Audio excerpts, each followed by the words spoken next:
हे आहे चिखलादेवी मातेचं मंदिर।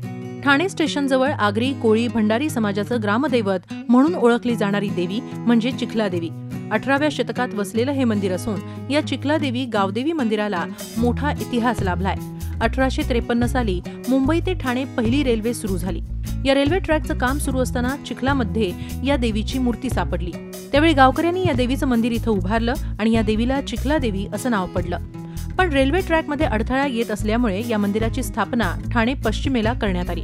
पण काही दिवसांनी ही देवी पुन्हा ठाणे पूर्वेला ज्या ठिकाणी मंदिर होतं तिथं प्रकट झाली आणि तेव्हापासून गावाची रक्षण करणारी स्वयंभू देवी म्हणून या देवीची ओळख प्रस्थापित झाली। ठाणे पूर्व भागातील पहिली देवी म्हणून ठाण्याची ग्रामदेवता म्हणून या देवीचा उल्लेख होऊ लागला। आमचं गावदेवी मंदिर हे फार पूर्वीपासून पुरातन आहे। जवळजवळ म्हणजे रेल्वे यायच्या अगोदरपासून 1857च्या अगोदर 53 पासून त्याच्या अगोदरपासून मंदिर इथे आहे गावदेवीचं। तेव्हा फक्त एक चौकोन असा होता, खड्डा होता, त्याच्यामध्ये आमचे गावकरी सगळे पूजा करायचे। यावेळी नवरात्र उत्सव एक वेगळ्या प्रमाणे आम्ही थाटात मोज मजेमध्ये आम्ही हा साजरा करणार आहोत। 9 दिवस इथे एवढी रेलचेल असते की भाविकांची गर्दी तुफान असते आणि ह्या 9 दिवसांमध्ये आमचा सामाजिक उपक्रम असतो। काही कोपरी गावामध्ये वेगवेगळे उपक्रम आम्ही राबवत असतो।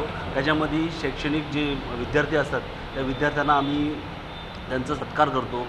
गावदेवी, छायादेवी आणि एकविरा देवी या तिन्ही देवींची स्थापना या मंदिरात करण्यात आली आहे। तिन्ही देवी गावाच्या रक्षक आहेत अशी गावकऱ्यांची श्रद्धा आहे। मंदिराचा परिसर मोठा असून मुख्य गाभाऱ्यात या देवी आहेत। काही वर्षांपूर्वी मंदिराचा गाभारा चांदीनं साकारण्यात आला। मध्यभागी गावदेवीची मूर्ती असून उजव्या बाजूला एकविरा देवी आणि डाव्या बाजूला छायादेवीची मूर्ती आहे आणि या तिन्ही देवींचा रक्षक म्हणून एक मूर्ती आहे।